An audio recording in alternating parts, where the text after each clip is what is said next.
just entered the bear crawling nation on the No Agenda Stream. This is R. Mordant McFall, and welcome to the other side of live. Welcome everyone to the #1 late night podcast awards nominated banjo plucking motivational show, otherwise known as The Other Side of Live. Tonight's working title is The Ripple Effect, and tonight we are, all of us, alive and kicking from the Bear's Den in Monticello, Georgia. Sitting just across the table up from me is the dark side of positive, Charles McFall. Say hello, Charles. I feel like you put on some extra sauce because we have a Grady in the house. We do Grady in the house. I'm doing good. I'm here tonight. We're having issues with the audio going out. Apparently, most of the sites are down, but TuneIn still works. So I'm putting that in the chat room. So I'll go back to that now. Excellent. Yes. Tonight we have a guest in the house, Doug Grady from the High Achievers Network and the Tough Mudders and all this other stuff. Say hello, Doug. Hello, Doug. Hello, Charles. Hello, Ricky. It was quite an adventure just getting here. It's a good place for a banjo. I thought I was going through an episode of Deliverance, stopping and asking some deer taxidermists how to get over here. So really, I'm happy I made it, and hopefully getting here is less than half the fun. So you saw live stuffed deer. There was 6 camouflaged men sitting around a table playing poker. I almost stopped and played poker. I thought that might delay me further, and one of them came out looked like he had just been working with a deer. So nice. Had some antlers literally in his hands, and he pointed me in the right direction. So without that man, I might still be wandering around your neighborhood right now. It gets kind of confusing. There's no street lights. It's kind of creepy at night. It's weird. Cell service goes away. It goes away, comes back. Just when you think you have it, it goes away again. Yeah. Well, but I'm here. I'm excited. I appreciate you guys having me. This is the Bear's Den. Am I saying that correct? That is. It is Bear's Bear's Den. I'm in the den. I'm excited. So now, of course, we still have we have to plug this. We still have the podcast awards voting going on. And the polls are out. There's some other kind of election happening tonight. I'm not really sure what what it is, although I voted last week already. Not nearly as important as what we've got going on. Yeah, right. So if you want to, we're going to ask you to go to podcastawards.com, look for The Other Side of Live in the general category, vote for us, and then they will, of course, shoot you an email saying, hey, verify your vote. And do it once a day, every day, for about 15 days. And then we'll be done talking about this. Yeah, actually, we look like we have about 10 more days to go. 10 more. Then it's sitting on pins and needles. Oh, that's right. We won't know. Go to Vegas. We won't know. And we are going to Vegas. Yes. We are. Actually, Charles has already bought his plane ticket. I have not bought mine yet. I will buy mine soon. He's taking an Instagram right now. That dead air was me posing.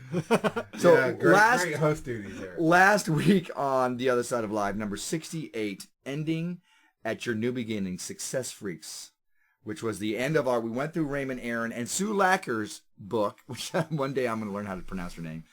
Double Your Income Doing What You Love. We went a chapter a month and took you through their method of goal setting, and it was fantastic. And we ended everything last week. Isn't that right, Charles? The book wrapped up. And, I finally actually, after spending 10 months of the year talking about setting goals, no, 11 technically, we got it to November, I spent the time talking about setting goals and growing and moving forward. And I finally actually stepped out and did something you suggested, which was go to Toastmasters.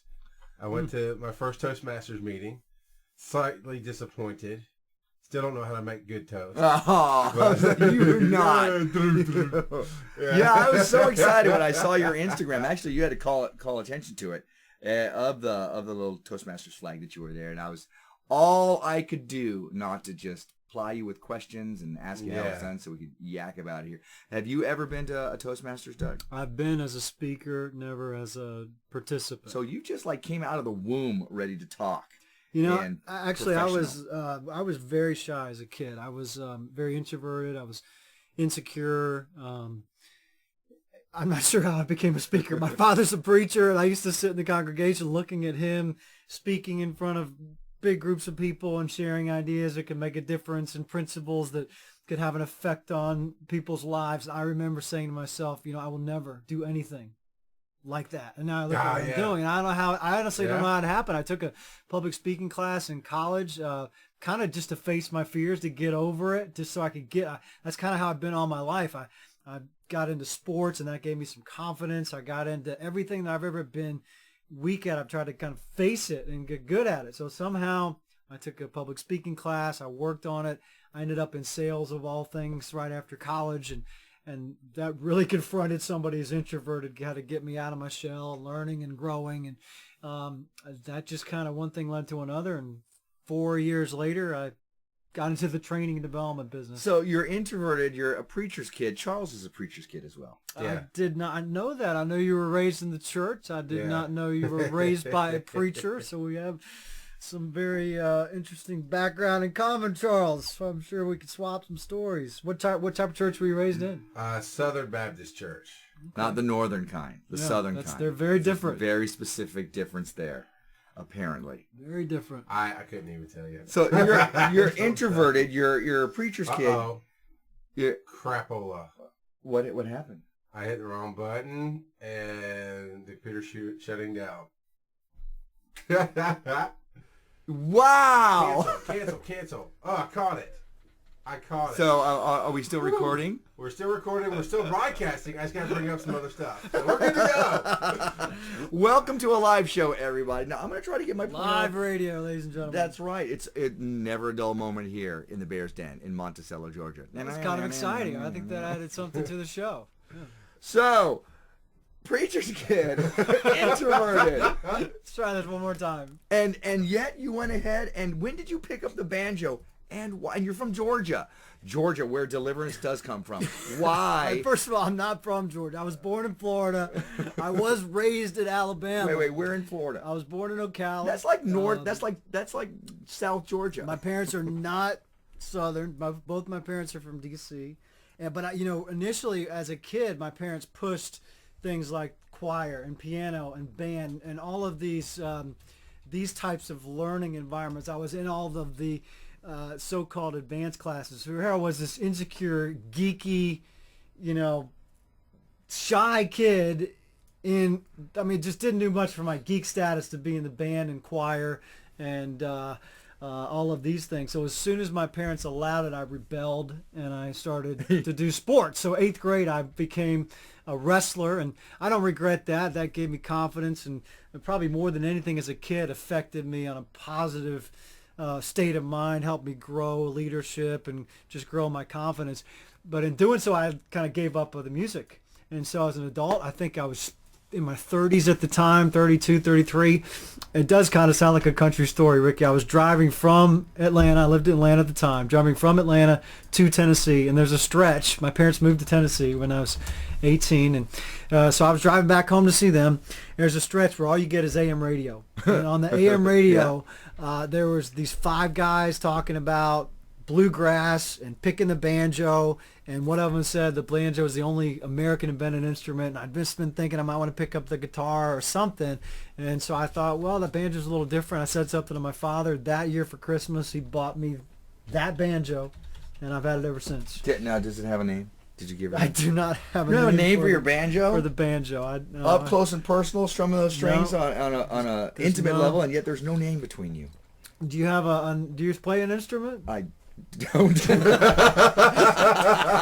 If you did, I'm assuming you would name yeah, it. you know what? One time I picked up the bass and its name was Betsy. And it was Betsy very the bass. a brown colored bass, and because there was this girl at church camp named Betsy. And she had these brown eyes, okay, and I was just like, oh, it's just like Betsy, who, I talked to her years later. I think I had this big scruffy beard. She's like, oh yeah. She had the beard? I had a big beard, not her. Okay. So I wasn't exactly, the type of guy. Betsy the bass. Okay. Betsy the bass. Got it. Yeah. That was band's just banjo. I just call it banjo. See? At some point tonight, you will be plucking that Okay. bad boy, bad girl, bad thing. Don't we have a phone number you'd like to give out? That's right. We do have a phone number. I think they said in the chat room that we're back, but they can barely hear us. No, we don't. Are we good? I've taught you better than that. Don't you read my technical crap on the air. I got this. We're perfect. That's all you need to know. Thank you. So the number is, if you beg to differ, the number is 218-632-1724. Once again, that's 218-632-1724. Pick up the phone. Give us a call. So, your book, The Ripple Effect. I'm going to read a little excerpt from it that you wrote. Consider your life as a series of ripples. The experiences in your life and your response to them have led you to exactly where you are now. It is not an accident. One simple choice can change the course of your life. Yeah, so what do you think about that? Dramatic pause. Pause for effect. It goes on. There's another quote that I read later on that I really, really like. Don't worry about making the perfect choice. Perfectionism nourishes procrastination and can keep you stuck. Choose something. Choose simply. Choose powerfully. Choose now. Doug Grady, The Ripple Effect. I do, it's interesting. When I wrote that, when I began writing this book, I never set out to write a book. I was about 3 years ago, and keep in mind, I've been around this personal development stuff, I call it, for years. For 18 years, I've been in this business of personal and professional training and development. So I've shared the stage with people like Brian Tracy and Jim Rohn and Jack Canfield and some of the greats, and been mentored from these people personally. So I've been around this stuff a long time, but I still ended up stuck, to put it mildly. It was about a little less than 3 years ago. I was physically out of shape. I was mentally dull, emotionally unstable. I had a company that was hemorrhaging money. I was drinking excessively, and I just had a bad attitude. You know, and keep in mind, at this moment in time, I own a company called High Achievers. You see some irony there? Yeah. You know, and so I knew something had to change. I knew I had to change it. It started for me. It started with a prayer. I just broke down. I'm not foreign to prayer. Charles was raised in the church. I was raised in the church, and I used to pray things like, God, give me wisdom, give me strength, give me the ability to make good decisions. And I thought these were really smart prayers until I realized these are nothing more than saying, help me get better at getting what I want. This is a purely selfish prayer, at least when I prayed it. And when I broke down, it was a very different experience for me. I just kind of gave up. I said, I don't know what I'm doing. Some of my best friends were recommending I go get a job. And I said, for the first time, I said, God, if you want me to go get a job, I'll do it. What do you want me to do with my life? And I meant it. And at that moment, I didn't see any burning bushes. I didn't hear anything shake. I didn't hear any voices, but I became present to two things. The first thing is that I've been given much. I've been given talents. I've been given skills. I've been given opportunities. I've been given choices. We think that we have freedom of choice until you go visit other countries and you see the lack of choice that people have been given. I spent a couple of summers in Ecuador building homes in literally the slums of Guayaquil and seeing these people that live on the dirt, and they will simply never have choices that we have. So we think we have freedom of choice. Even that's a gift. And I became present that I've been given these gifts, and by contrast, I was giving very little. I wasn't completely stagnant, but I just wasn't operating full on. I wasn't operating the best of my ability. And so I made one simple choice, and that's kind of where this ripple effect concept came. The one simple choice I made, it wasn't even professional. It had nothing to do with business, at least on the surface. It was one simple choice to exercise 30 minutes per day for 30 consecutive days. That's where it started for me. And along the way, I just started to pay attention to the ripples, I didn't call it a ripple. I just noticed the difference that this made in my life. About 5 or 6 days in, I made another choice to make at least 30 prospecting calls a day. I started attending 3 to 5 networking meetings every single week. I started to wake up earlier. My health habits improved. I joined a gym and I started working out with a personal trainer. All these things happened, and I gave the credit, the honor, the respect, if you will, everything I put on that one simple choice. My faith got stronger. My mind got stronger. My energy got better. And all these things happened that never would have happened without making that choice. And then the work along with it is paying attention. See, I think so many people, and you all see this all the time. You talk to people about the work that they do in their lives, right? You got to read the books, or you got to get in the gym, or you got to spend quality time with your family. You got to pray, you got to meditate, whatever that is. Let's just call that work. It can be fun, right? You know, that Stephen Covey says, sharpen the saw. You know, that sounds like a lot of fun. Hey, you want to come over? We'll sharpen some saws. I mean, that's work. That's hard work. It's not a lot of fun. It can be tedious. It can be taxing. It can take a lot of energy. So it's not about just doing the work. What I found, and truly this was the biggest breakthrough for me, was paying attention to the value that work was creating in my life and others. That's where that book came out. I made a commitment. I think it was a 60-day commitment to write for at least 20 minutes a day. And much of that book came from a commitment to write 20 minutes every day. And I just started paying attention to where I was before and how I just lacked integrity. I had this vision for who I said I was, and I'd have flashes of brilliance, but I just was not consistently being that person. And that gap between who I said I was going to be and who I ultimately knew I could be was massive. When I focused on one thing, 30 minutes a day, 30 days in a row, I got to be in integrity with one thing. And integrity for one thing led to integrity in a whole bunch of other things as well. It's like discipline rolls downhill. Well, you're also talking about habits and developing habits. It takes 25 days for your mind to develop a path, a habit. But something I want to see if you found this to be true in all the people. How long have you done the High Achievers Network? You said 15 years? High Achievers is now going on 15 years. It was started in 1998 by two men, Jeff Leisner and Tom Gundrum. Tom Gundrum is the man who actually brought me into the training business in 1994. So I had a previous relationship with him. I had a training company I started in Atlanta called Grady Training and Development. It was kind of on the shelf in 2000. That's how I made my living for about 6 years. And I was kind of just looking at some options, and out of the blue, Tom called me, asked me if I wanted to come work for High Achievers. So I said, what the heck? I went from Atlanta back out to California. I thought I'd always wanted to live in California again. I came on as a salesman, worked my way into a minority partnership, and ended up buying the company in 2006, 2007. When the economy started to turn, it kind of seemed like a good idea at the time. I thought, surely it can't get any worse, right?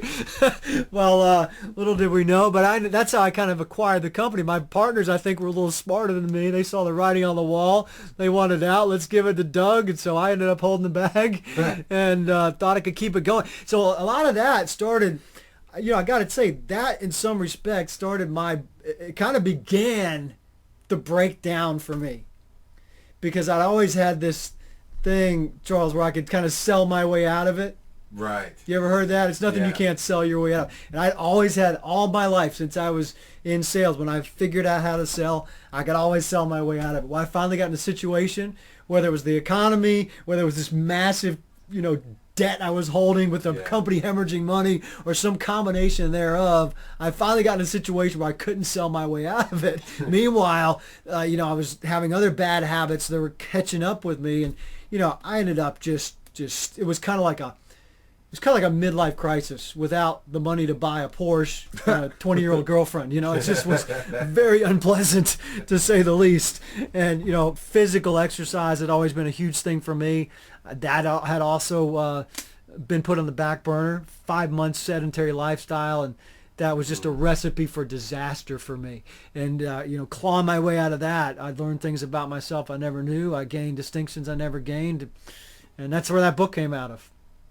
Now, when you've talked to people about the book, you talk to people about High Achievers Network, have you found that if you ask somebody, who are you, that they start giving you a list of things that they do? Like, let's say we talk to our Mordant McFall here. Who are you? Well, I do a podcast. Now, who are you? Well, I perform with the Tortuga Twins. It sounds like you found the flip side to be true. Well, first the question is, have you found that people respond to you that way? They more or less give you a list of things that they do when you're trying to figure out who they are. Sure, I think our identity oftentimes is guided by our external circumstances, and it was for me too, and probably one of the reasons why I got so depressed and distraught was my identity was shaken. I went from making very good money and to making less than money. Making not just making no money, Making debt. I was creating debt every month, and so when you go from that, and here's the thing, it wasn't even. We tend to think that we're great when we go out and do great stuff, and we tend to think that we're crap when we go out and get crap results. Well, that's an illusion. It's called the illusion of results. So here I was in California, and I would go out and run a meeting, and I'd generate several $1,000s, and I'd say, woohoo, look at me, I'm so good. People love to buy from me. I've got my highest, per meeting average ever. It must be that I'm really special, right? Right. And so I'd go to this same meeting after the economy turned, and the economy turned in California before it turned in the Southeast. So, I would go to these same meetings that I'm used to make with the same presentation, the same skills, the same awesome attitude, right? The same unstoppable mindset. And I go there, I walk out with, what I'd walk out with? My tail between my legs because nobody bought anything. So what's the difference? The difference wasn't necessarily me. The difference was the result. And results are not controlled completely by us. So here I was, looking at the results and making it mean something about me. And, that's what people do. They get something, we tend to put our labels on ourselves based on our external results. Right. So what I got really clear on is I had to get good with me and good with God. And the money, by the way, was the last thing to catch up. It's still catching up. But when I got myself clear on who I was meant to be and who I wasn't being, and I got straight with that, everything else started lining up. The ship started turning around, and it was truly an earth-shaking experience for me. And after being around this, I call it the illusion of self-help. If the self-help industry was really working, there wouldn't be a self-help industry. Right. It's all cliche. It'd be getting smaller, not bigger. So the only, the self-help, you've got to apply things. You've got to look at yourself and do things that I had to do a lot of unlearning. Right. I had to do a lot of unlearning about things I thought I knew to be true. And so more than anything else, I let go of bad habits. I let go of bad substances. I let go of things that I used to count on, that I used to think made me who I was. I let go of that stuff, and I got down to who I really wanted to be but wasn't quite being. Now, do you feel like you got down to who you really are and was meant to be? Absolutely. Okay, cool. I do. And I mean, look, I haven't arrived. Don't get me wrong. I think that we're always growing. But when I got clear that who I was being was simply not the person I saw myself as my best. When I got clear on that breakdown, it really boils down to one word. It was just a lack of integrity. Who I said I was, at least in my head, was not who I was living. I was living a self-destructive lifestyle with a bad attitude and bad energy and bad, just a lot of bad stuff. And I was in control of that. Those were mindsets, beliefs, habits that I engaged in. So when I kind of took some of that stuff off, I could kind of breathe and just show up as I was. The biggest thing for me ultimately was the exercise. And that helped me open up things in every area of my life. I don't know if you've ever experienced that before, but for me, laying out 5 months was, it just was, in retrospect, I'm glad it happened because it got me in such a bad place that I hope I never allow that to happen again. I started just kind of pushing the envelope. I registered for my first Tough Mudder somewhere along the way, and as you guys know, Can you explain to the people what the Tough Mudders are? Yeah, it's basically a 12-mile obstacle course. It's based on British. Wait, did you say 12 miles? 12, yeah, they're anywhere between 10 to 12 miles. Holy crap! And but that's not the hard part. The hard part is there. For you, there's the hard part is there's anywhere between 18 to 25 obstacles throughout the course. So you start out, within the first 30 seconds on my first run, I was waist deep in mud, and then you're crawling under barbed wire. There's walls you jump over, monkey bars that go up and down. If you fall in a lake. I remember talking to a friend of mine at the gym about this, And I said, I registered for this thing called the Tough Mudder. By the way, nobody invited me to do this. None of my friends were doing it. Yeah. I did it purely to kind of throw my hat in the ring, just to kind of get out of my comfort zone, to do something. And that's in the book. It's throw. I don't know if you know where that term comes from. Throw your hat in the ring. Literally in the 18th century, if a man wanted to challenge a boxer, he would take off his hat and he'd throw it in the ring. That's how this started. It was, probably necessitated by the crowds and levels of noise and all that. So he'd take his hat, he'd throw it off, and that. Now, can you imagine? You take your hat off, you throw it in the ring. When that hat hits, and you're about to fight another man, does that have an effect on your body? Yeah. Does it have an effect on your mind? Does it have an effect on the way you breathe? If you're about to take on another person in hand-to-hand combat, think about what effect that has on you. So for me, this happened when I registered for my first Tough Mudder, and I said the same thing you're saying, Charles. 12 miles? Are you kidding me? Yeah. I told a friend of mine at the gym, and by the way, I registered. I paid $150. I didn't really have to do it. I put it on Facebook. I told all my friends I was doing it. I was committed, and so I got in the gym. I told a friend of mine I'm doing it. He said, I said, it's 12 miles, 25 obstacles, a lot of mud, barbed wire. There's a thing called electroshock you got to run through. It says, wires charged with 10,000 volts of electricity. And he just goes, I'm not ready for that. And I remember saying, I'm not ready for it either. And that's why I registered, because I knew just getting myself out of this space I was in into a space that I could be in would impact my present. So here's the interesting thing. My workouts became more interesting. They became more intense. They didn't necessarily become longer, but they became more fun, because now I had something I was committed to that was out in the future, that was out of my comfort zone, that made a difference on right now. So, you want to play guitar. How do you throw your hat in the ring? Well, register for an open mic night to see what kind of effect that has on practicing. When I wrote this book, every day I used a technique that Wayne Dyer talks about. He says when he writes a book, and here's a man who's written, I think he's written 30 plus books, maybe more, maybe 50 books. He's been writing books since the 70s.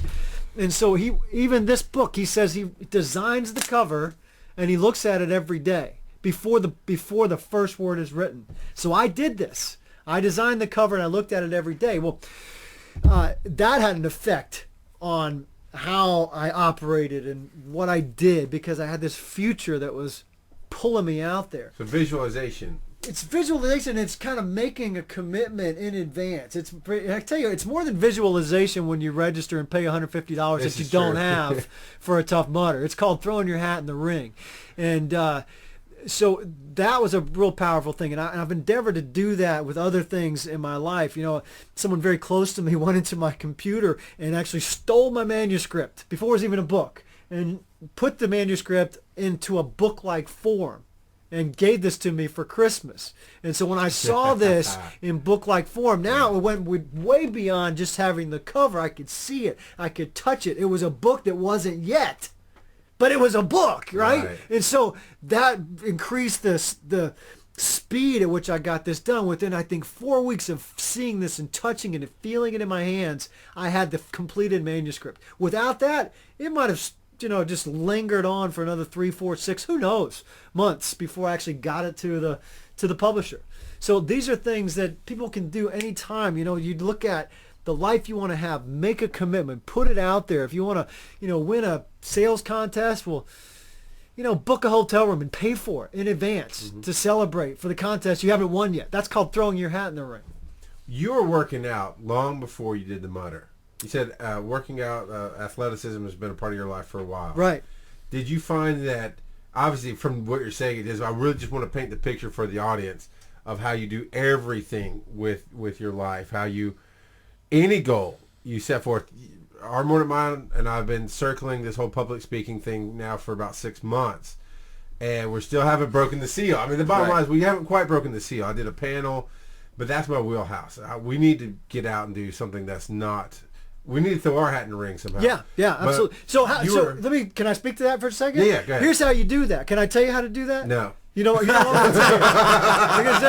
Then and then you have lesser excuses, there right? You go. But so I'll just tell Ricky. Ricky, don't tell Charles something about this. But here's what you could do. Like, you could literally look at a calendar and you pick a date and you say, Charles, on March 1st, we're going to do this seminar.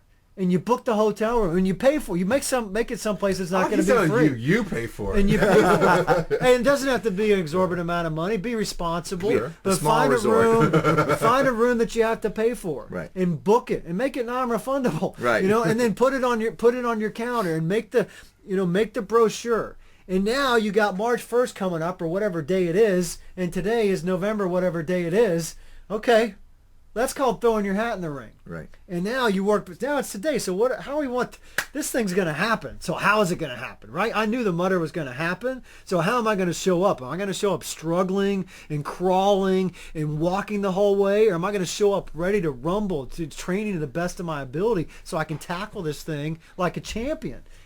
So that's the power for me of throwing your hat in the ring. So those of you listening, March 1st, we're going to be doing a seminar somewhere in probably Atlanta or not March. Don't March tell should be in Charles. Arizona in April-ish. Okay, well, no, like somewhere. I think there's a weekend that I have off Okay, we'll work between it the out. Georgia thing. Maybe we can do that. Actually, April 1st. show up, I dare you. Yeah. So actually, as he's talking, there's like, oh, I can talk to this person about this, and I can talk to this person about this, and that. And that's what we need. That is what we need. With special personally. guest Doug Grady. Headlining. But you're talking about doing the workouts, and then you got on us about doing the speaking, and absolutely right, making that commitment. You found that when you made this commitment for you, whatever it is that you have to do, because some people can book the hotel, they can pay $150 for the mutter, and they go, well, it's a $150 lesson. I just want to do it for you. So whatever the commitment is, it keeps you that you have to do it. You can't lose it. Yeah, that's a great point, Charles. Not everybody's wired like me, and I have to resist that assumption that they are. For the people, but many people are. And the many people, if they do that type of throw their hat in the ring, a lot of men are wired like this. When they challenge themselves and they know they're up against something that's out of their comfort zone, they're going to rise to the occasion. It's some sort of like just animal instinct in us, I think. And again, not everybody's wired like that. I think it's more men than women, I would be my guess, are wired like that. There's 4 specific ways that I found throughout this 30-day commitment and by the way, I did hit it every day. There was a couple days that I almost didn't do it. And there's some real power in noticing those times where you let yourself off the hook. It's those days that you say, yeah, but. Yeah. I gave my word I was going to work out today, but something makes it okay. Or something gets in the way. Something Or you don't gets have in enough the way, time now. or yeah, it's all other commitment is threatening. Whatever that is, there's something that makes it okay for us to lie to ourselves, because that's really what it is. You gave your word that something would happen. I said I was going to work out, and I gave a commitment 30 days in a row. I said I was going to work out, and I had a pain. Like if I didn't do it every day, it was going to cost me something. Right. It's going to cost me money. I set up a daily pain called money if I didn't do it, and I also set up a reward if I did it every day, that it would I'd get a reward. It was a nice dinner with somebody important. I call this level 1 integrity. Level 1 integrity is when it's externally driven. It's the carrot and the stick. Yeah. On the one side, I get rewarded if I do it. On the flip side, I get smacked if I don't. And this worked well for me for about 6 days. On day 6, I said to myself, I'd rather pay the money than work out today. How much money was it? It wasn't much, but for me at the time, Yeah. it was a lot. Comparatively speaking, it was a lot for me. I don't want to tell you how small it was. But it was something that hurt you. It was what you're something that saying. hurt me. Yeah. But that day I said, it doesn't matter the pain. I'd rather pay the pain today than do what I said I was going to do, which, by the way, is nothing more than saying my integrity cost me X amount of dollars. I will sell my integrity for Right. $50. That's all you're saying? Yeah. Yeah. My integrity is worth $50 or $100 or $200 or whatever it is. So I didn't end up, I actually did commit to doing it that day, but it was what I call level 2 integrity. And this came from my father. This is one of the things that's resonated probably more than anything else in the book. My father's famous 3 words when I was a kid and didn't want to do something like clean my room or eat broccoli or chop wood. Did you have to chop wood as a kid, Charles? Yes, Yeah. yes, I did. Yeah, did you have to chop wood, Ricky? No, I had to mow the lawn. No, mow the lawn. We had mow the lawn. Yeah, not any wood choppers. Not as much wood chopping in Florida, I don't think, but a lot of wood chopping in Alabama. And so if I didn't want to do something, he would say 3 words. Those 3 words were do it anyway.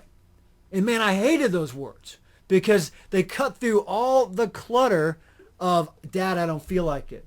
I don't want to. I'm too tired. I don't like broccoli. No problem. Do it anyway. And as much as I hated those words then, I value those words today because they cut through all the crap called, I'm too tired today. It's inconvenient. I got to go do this. I'm just not feeling it. It's been a long day. I'm sore from yesterday. Of course you are, princess. Do it anyway. Integrity has nothing to do with feeling. Integrity means you do it whether you like it or not because you said you would.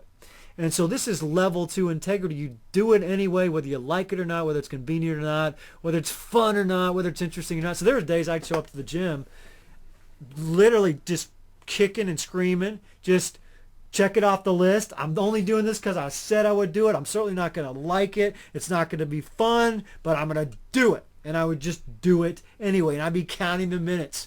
29, 30, done.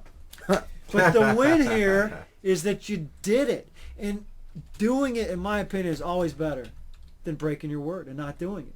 It develops strength. It develops momentum.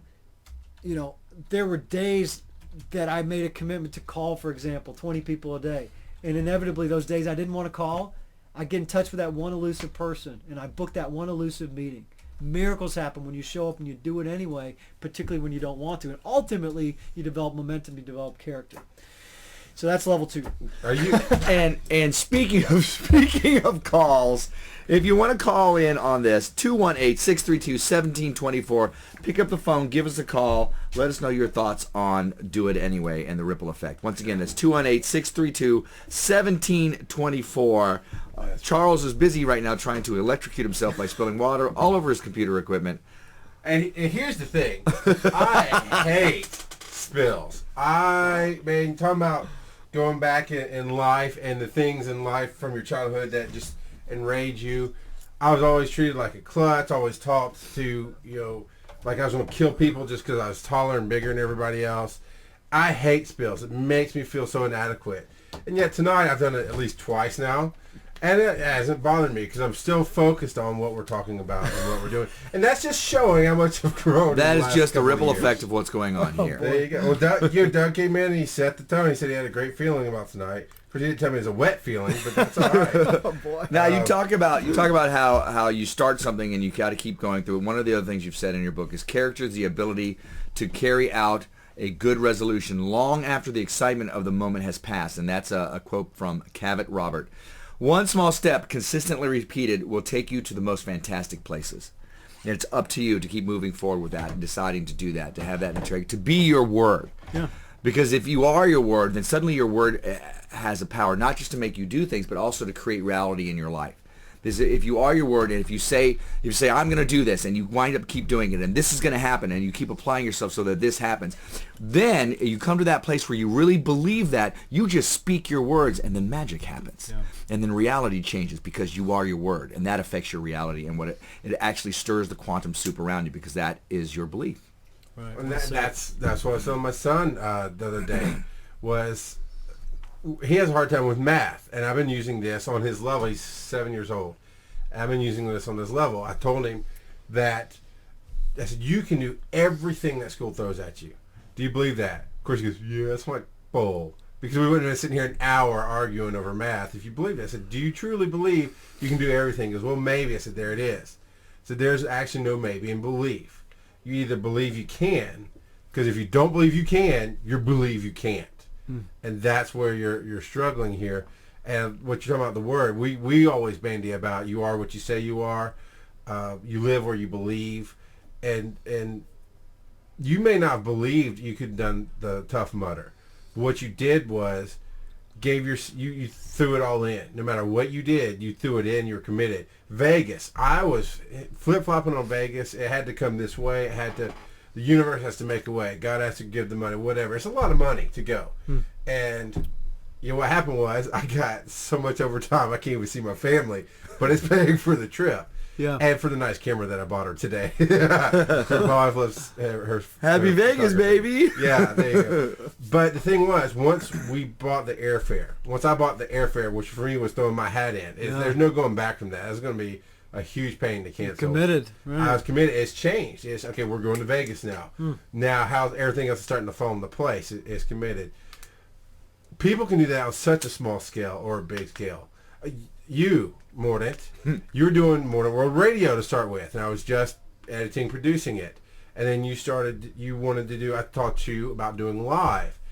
And you jumped the gun, I always said. But what I realize now is that you didn't jump the gun. You committed yourself because maybe you were afraid it wasn't going to work.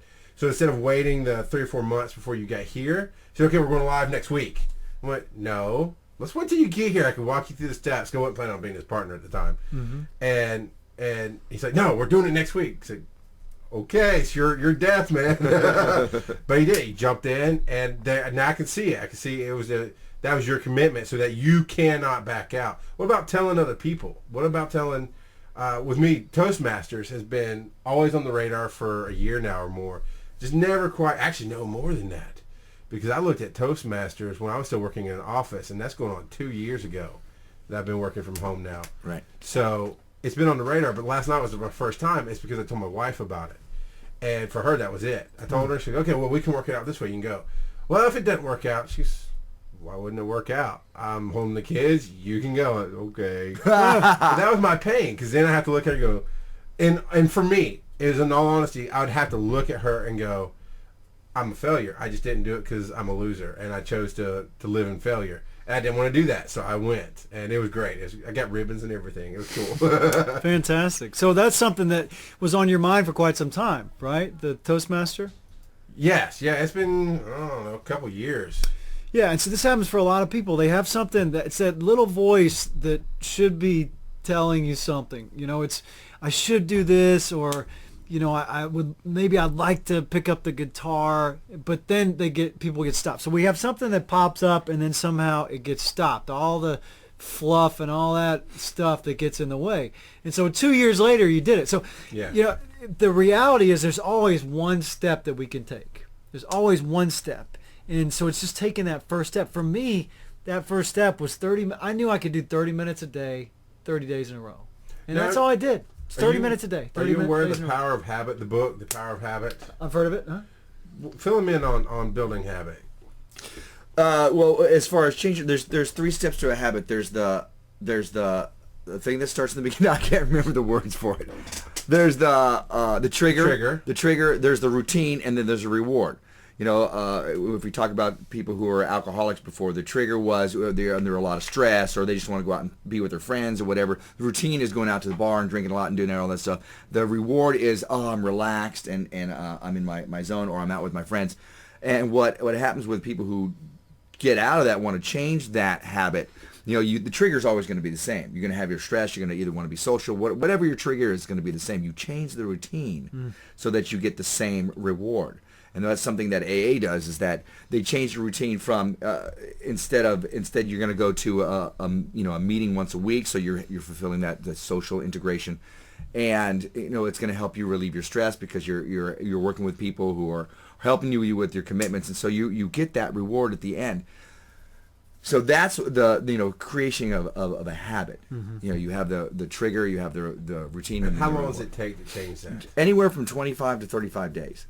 They've scientifically proven that. NASA, love that story, where they took goggles on astronauts, and the goggles flipped everything upside down, and they had to wear them for 25 days. Because they wanted to find out if when you were in space, or what was going to happen to the astronauts. Were they going to get upset? Were they going to get disoriented? Were they going to get nauseous? Whatever. So they decided to force them in that situation. And for 25 days, everything's upside down. They had to work it. At the end of the 25th, 26th day, the mind flipped the image. And that's something that everything was affect. upright. Huh. Yeah. And they found that if you go 2 weeks or even a week with that flipped image, you take off the goggles, it reverts back quickly. But they had to do another 25 days to get it to come back again. So you're talking about 30 minutes for 30 days. It's all the same messages are coming together. We've been talking about for months the power of habit. We're talking about double your income, doing what you love.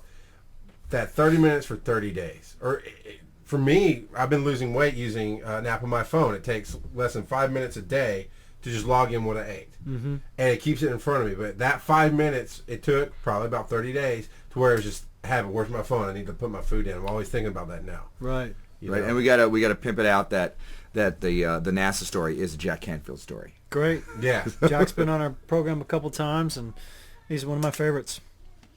In fact, I actually, speaking of habits, I quit smoking after going through a Jack Canfield seminar.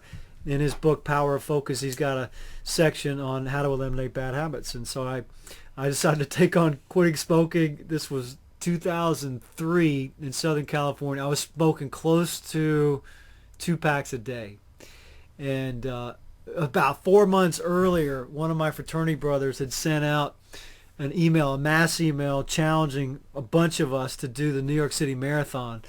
And he basically said, if you get in, it's meant to be, and I sort of believe that sort of thing. So I filled out, I think it was a $9 application fee, sent it in, and you basically enter in the lottery to see if you can get to run the New York City Marathon, second hardest marathon to get into. So I forgot about it. Anyway, fast forward, Jack Canfield had spoke and limiting bad habits, so I decided to take on quitting smoking. So Monday, I decided to go from 1 pack on Monday to over the week go down to 0. Wednesday, I think I was on doing okay, like 12 cigarettes or 10 cigarettes that week. So Wednesday I get an email, congratulations, you're in the New York City Marathon. So I thought, looks like I picked the right week to quit smoking. Yeah. But you can call that luck, but Canfield would just call that, when you take on a big goal, you look for, all the external forces that come in and help you with that goal. So I think it was Saturday was to be my last cigarette. I smoked it by 8 o'clock in the morning, and I just thought, all right, well, and I wanted another one by like 8:30. Like, what can I do here? So I went and bought like a $160 pair of running shoes, and I bought those shoes. I said, okay, if I ever start smoking again, I got to destroy these shoes. I started training that day. That was my last cigarette, and ended up 3 months later running the marathon, or not, training, and like 4 months later running the marathon. But without that thing, without wiring it up in my head, there's a possibility that I would have kept smoking without looking for that extra little oomph.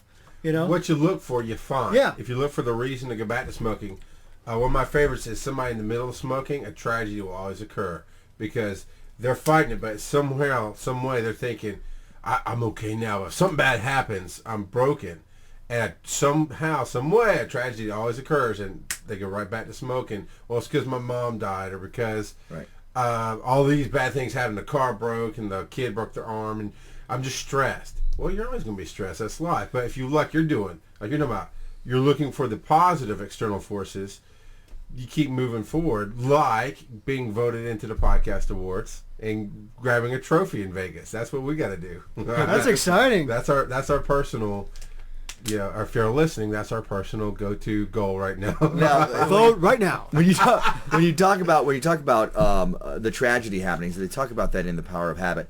Is that the one thing that when you're changing your habit, and most people will change their habit, whether it's quitting smoking or alcohol or just being more healthy with their body or whatever it is, they'll do that until some tragedy happens. And if there's not some form of belief in either what you're doing or a belief overall on your life, etc., then there's nothing that cements that change. Yeah. So they'll revert back. They'll go back basically to what they know. And in this book, they even talked about how Tony Dungy had done it with the Tampa Bay Buccaneers, and because he was working on habit. They were running their plays, looking at what the other players were setting up to do, and then is that just uncommon or mentor leader? Back then, yeah, it wasn't done at all. Which book are you talking about? The Power of Habit. Okay. Yeah, he talked about it in there, and how they didn't do it, and it wasn't until Dungy went on, I think, with the Indianapolis Colts, and it was when his son committed suicide, then everybody on the team was like, we're going to do this for Dungy, and then they at least believed in that, and if you notice with the Tampa Bay Buccaneers, it was always they would be great until the playoffs, and then when the chips were down, they were under that pressure, they'd revert back to what they knew. So instead, this time with the Colts, they were like, it doesn't matter what happens, we're doing this for Dungy. And they believed it, and they went on to win the Super Bowl that year. So, but I want to talk about another book right now, which is your book.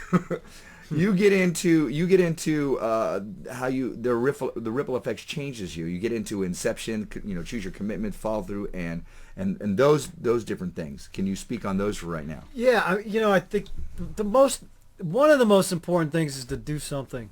We have things in our mind, things we know we could do, and a lot of time indecision just wastes time. Perfectionism wastes time.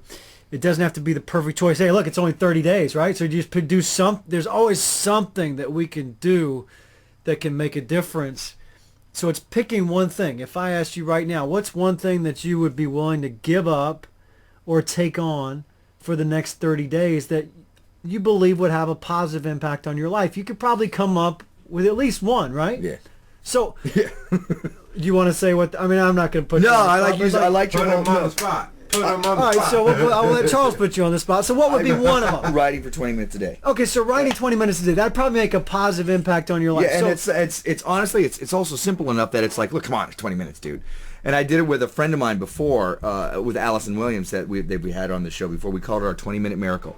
And the way we set it up is like, look, we're going to write 20 minutes a day, no matter what. You can write more if you want, but you have to write 20 minutes a day. If you don't do it, you owe me $100. There you go. Yeah, we did that back. Now, if we both did it, then we would reward each other with a gift. Okay, so you got the carrot and the stick. It's a perfect And it example worked. of that. So, and $100. There were nights where I'm like, it's midnight, I'm in bed, and I'm like, oh, I gotta get out of bed. I don't want to have to pay $100. yeah, so that's called level 1 integrity. You Yeah. did it because you didn't want to pay the $100. Right. Now, if you can get to that point where the $100 is secondary and you do it anyway because you gave your word, that's level 2. Level 3 integrity is what I call lifestyle integrity, and this is when you get to the gym or you get to the writing and you say to yourself, that wasn't too bad.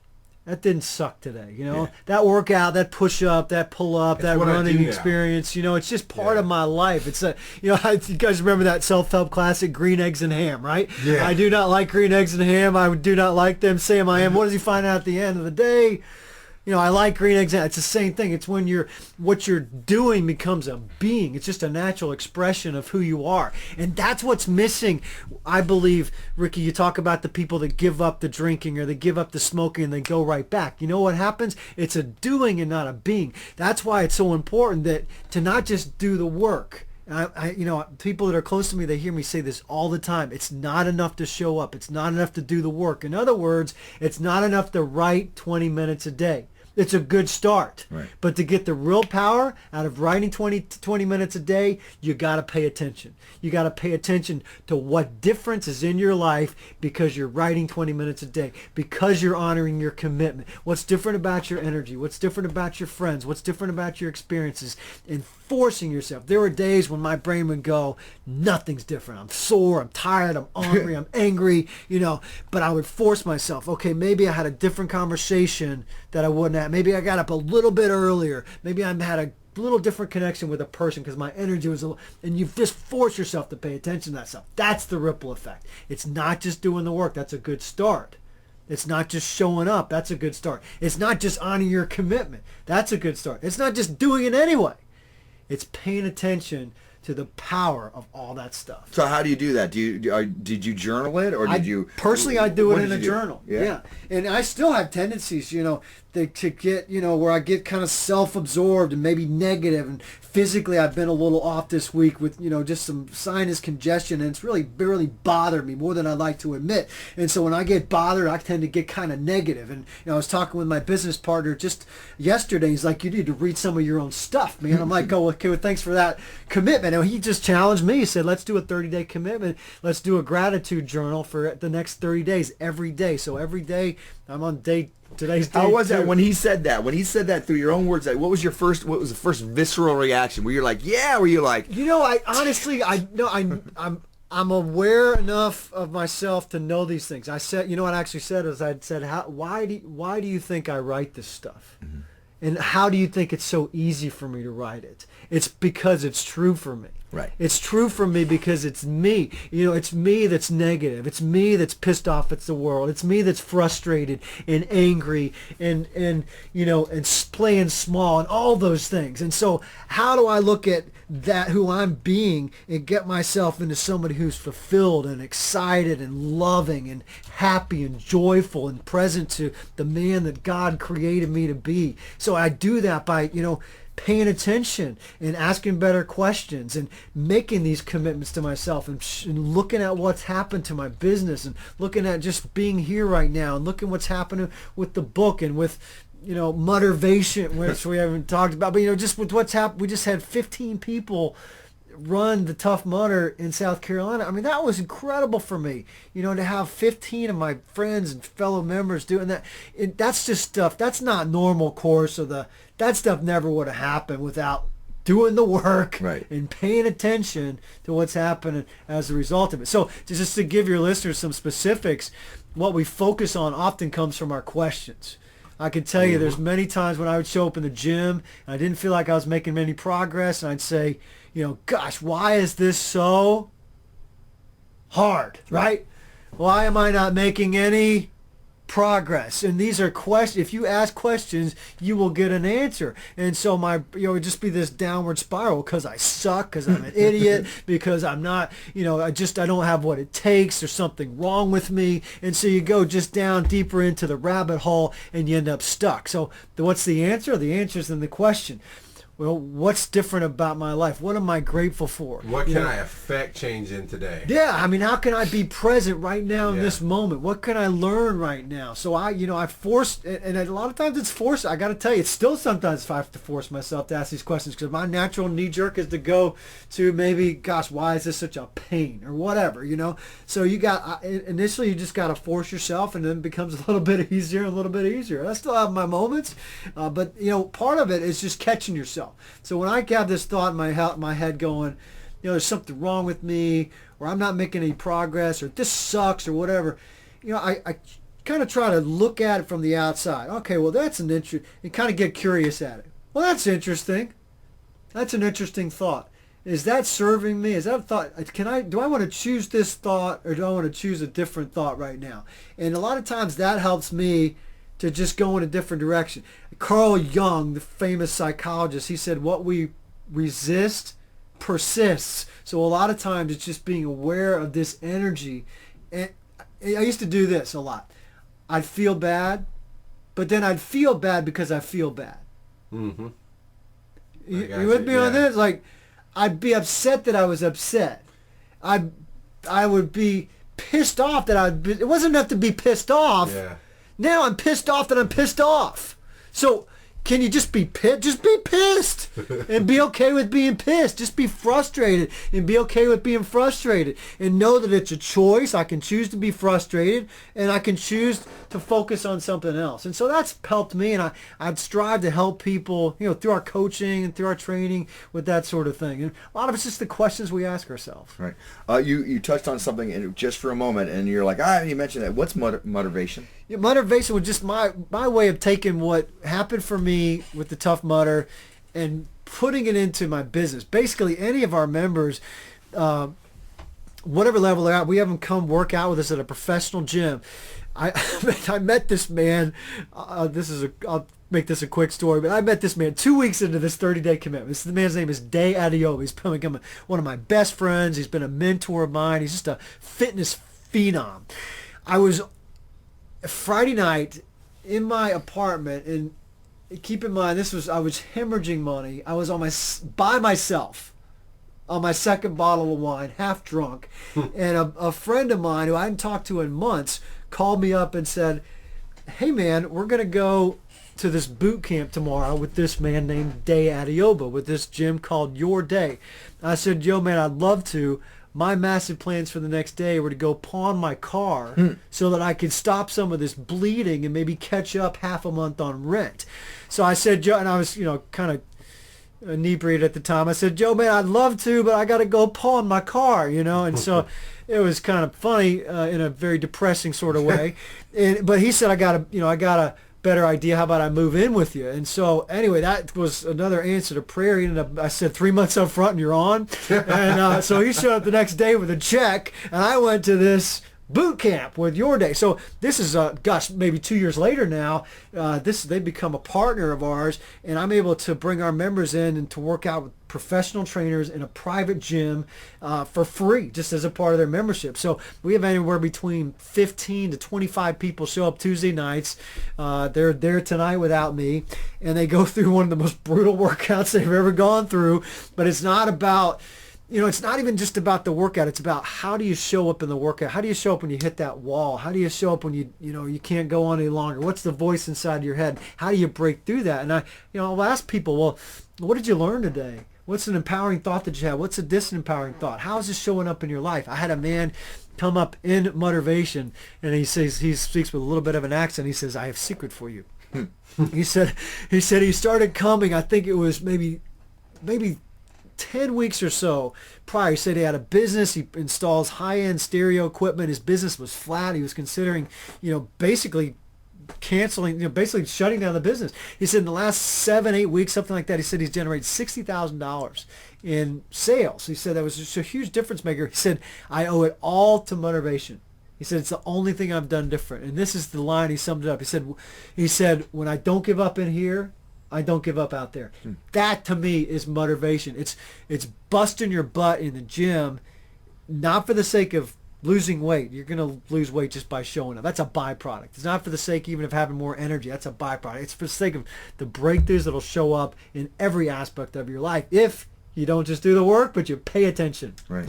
And that's what motivation is. So we've got people all different fitness levels that just show up. 15 of them decided to throw their hat in the ring and run Tough Mudder with us.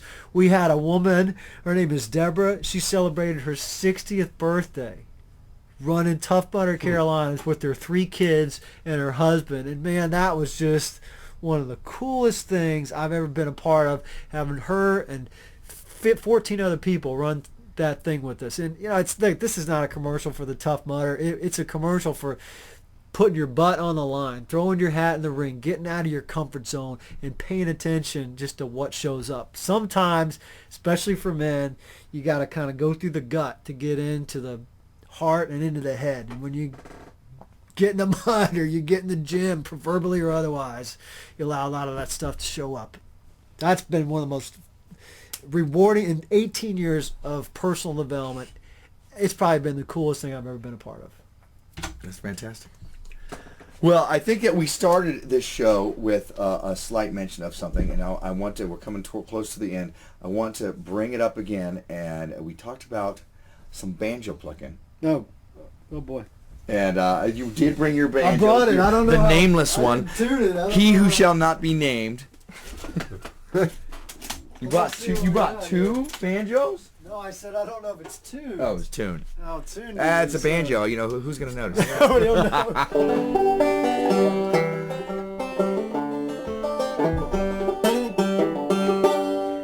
Okay, so do you guys have a request or just whatever? Whatever, dude. My understanding is you use this in your speeches. You incorporate this in your motivational speech sometimes. I do. I wrote my first song probably 10 years ago. Didn't even have the banjo. I wrote a song to the Backstreet Boys, and the song "I Want It That Way." Yeah. It was, you are my prospect, the one I respect.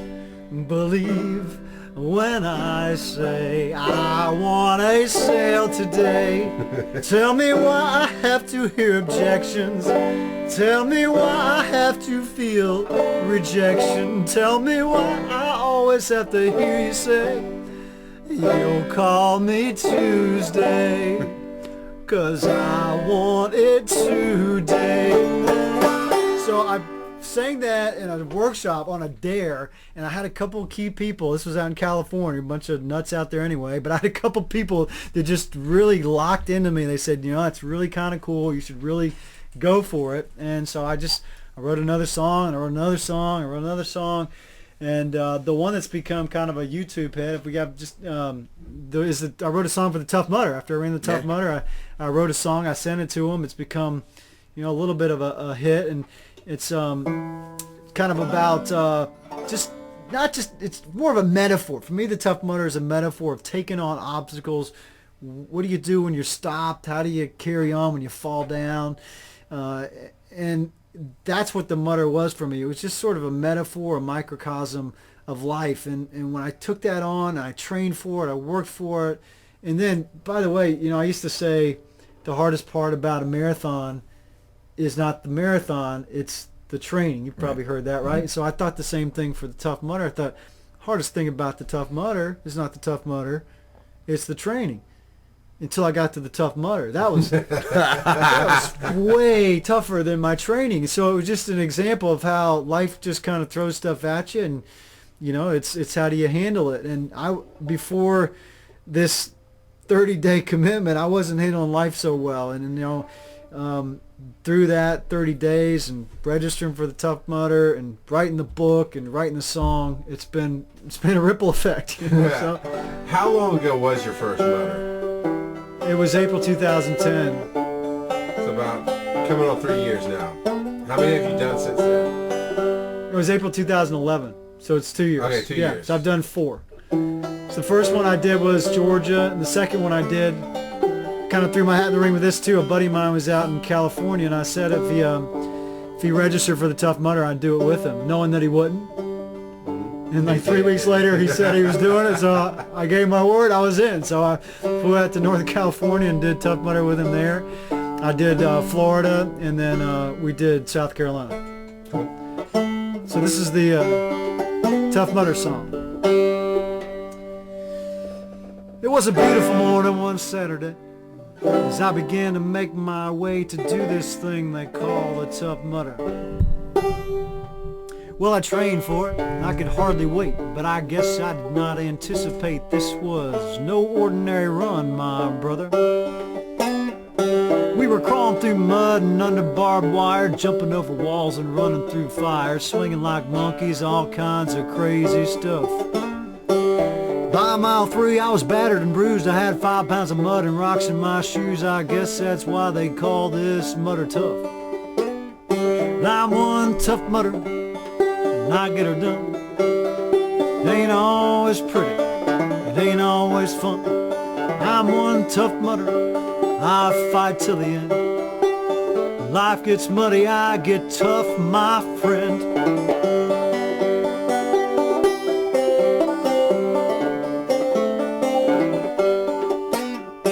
Well, around mile 7, my hip got jacked. As I slowed down, I thought about the fact there's a Marine running this thing with a prosthetic limb.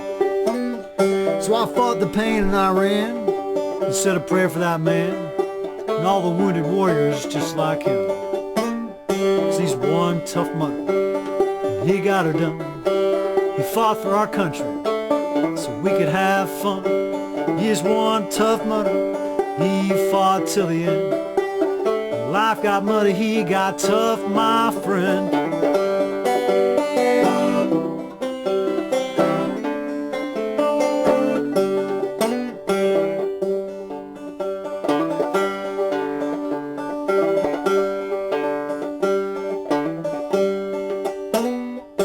We've been going 3 hours now, no looking back. Is this mile 12? I'm losing track, but I will finish this Tough Mudder for sure. And so we walked the plank, jumped in the lake. We swam 50 yards across the bank, and there's just one more obstacle to go. Looking ahead, and what do I see? The sign says electroshock therapy. We gotta get through these wires to get to the end of the run. I'm telling you, man, you sure can move fast with 10,000 volts shocking your ass. We crossed that finish line, we got her done. It was one tough mudder, but we got her done. It wasn't too pretty, but man, was it fun. It was one tough mudder, we fought till the end. When life got muddy, we got tough, my friend. See, life can be tough with its twists and turns, you just keep fighting. Through the bruises and burns, you gotta fall forward and get back up again. 'Cause you're one tough mudder, and you get her done. It ain't always pretty, hey, it ain't always fun. 'Cause you're one tough mudder, you fight to the end. Life gets tough. Get muddy, my friend. Tough Mudder song. Nice. Nice. Thank you very much. Thank you. Doug Grady and his Nameless Banjo. Nameless, I like that. The Nameless Banjo. Yeah, you can download that song for free. You can check it out on YouTube. You can go to facebook.com/Doug Grady Training, and you can download it free on the Bandpage app. Yeah, why don't you actually go ahead and pimp yourself out on all the places that you would like people to find you. Can't end the show without ending the show. And Java says that's the way it is. So yes, no, Yeah. You know, I'm all over. I'm pretty easy to find. High Achievers is facebook.com. It's highachievers.com. If you want to connect with me on Twitter, it's just Doug Grady, DougGrady. On Facebook, you know what? Check out the motivation page. That's if you're interested in just a physical pathway to have breakthroughs in every area. It's facebook.com/Muddervation, MUDDER-vation. I've got a couple other sites as well. Just any way you want to connect, would love to connect with you. Drop me a note. I will respond to it. I wouldn't be here. These guys know I respond, or I wouldn't be sitting right here. So drop me a note and respond. I'd love to connect with you. All right, well, thank you very much. Is there any one last takeaway you can give to our people listening to you? Any last? I've got one for you. Not that I'm gonna give it, but I'm gonna ask you. I've noticed your bracelets all night, and you signed the book. And what is it that you carry with you all the time there? The bracelet? Yeah. This is actually there's two of them. They both come from Ironman, which is a men's group I go to at church. It's sponsored by Peachtree Presbyterian. The one that is most special to me is the one that's red and green. It's Hogar de Cristo, is a organization in Ecuador where they build homes for the homeless, the poorest of the poor. And this was another just example, throwing my hat in the ring. It was a couple years ago. I went on this was a $2,000 trip that I didn't have money for. It was a mission trip, but I just kind of felt called to go to it. And somehow the money showed up, and I went out there, and there's 12 of us built 9 homes for people that were living on the dirt in Guayaquil, Ecuador. And so there's a Proverbs 3, 5, and 6, or Proverbs 3, 5, and 6 is the one that I signed the book with. Right. And that's trust in the Lord with all your heart and lean not on your own understanding. In all your ways acknowledge him, and he will direct your paths. That was my, through this whole journey, I've said that verse to myself thousands of times, just to get out of my own head and trust in my God that he's got a plan for me, and that it's not about me. And for me, I think for me, if I could leave people with one thing, it's just get out of your own way. Very cool. All right, I think that's a good way for us to end the show. Let's start. Thank you, Doug, for showing up tonight. I really appreciate all the stories, the books, the music, everything like that. The book, if you want to get the book, it's on Amazon. It's on Kindle for $8.37, so that's a bargain there. Or you can go to highachievers.com, and it's on the front page there as well. You know, you can also shop theothersideoflive.com/Amazon. It'll give him the money, and we get a little support back in return. Perfect. So he gets the 90%. We get the 1%. Amazon takes the rest. Value for value. Perfect. Everybody gets something. There you go. If you have liked what you've been listening to, please go to podcastawards.com and vote for The Other Side of Live in the general category. And don't forget to verify your vote. Yes, and even if you didn't like it, 30 minutes, 30 days. You just go vote once a day. It's all it takes. That's a commitment. Right, it's called vote for it anyway. Vote for it anyway. You don't like it, you don't have time, it's inconvenient, vote anyway. There you go. There you go. We are live every Tuesday night, 9 p.m. Eastern Time at theothersideoflive.com/NAS. And, of course, the NAS stands for No Agenda Stream. That's all of you podcast listeners. And all of you live listeners, if you want to get more of what we've been dishing out, you can find us at theothersideoflive.com. We are also available on iTunes. And just a note for tonight, if you were trying to get in live and had tons of audio issues, it's apparently there's some server maintenance going on, and they've not given us a time. This is out of our control. It's not even the company that I work for. It's the company that owns the servers. They took us down to maintain it, and it's been down for like 24 hours. That's a lot of maintenance. Wow. That's all I'm saying.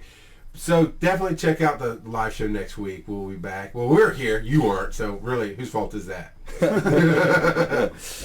Well, I guess that's it. This is. I can explain a little lead in. He was talking about he has the pain and the stick. I couldn't help it the whole time going, Princess Bride, to the pain.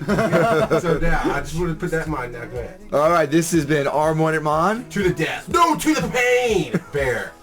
Wow, really? Come on, give me that one. Ciao, dream catchers. Inconceivable. Boom, baby. Oh, okay, don't forget to turn us off. Yeah.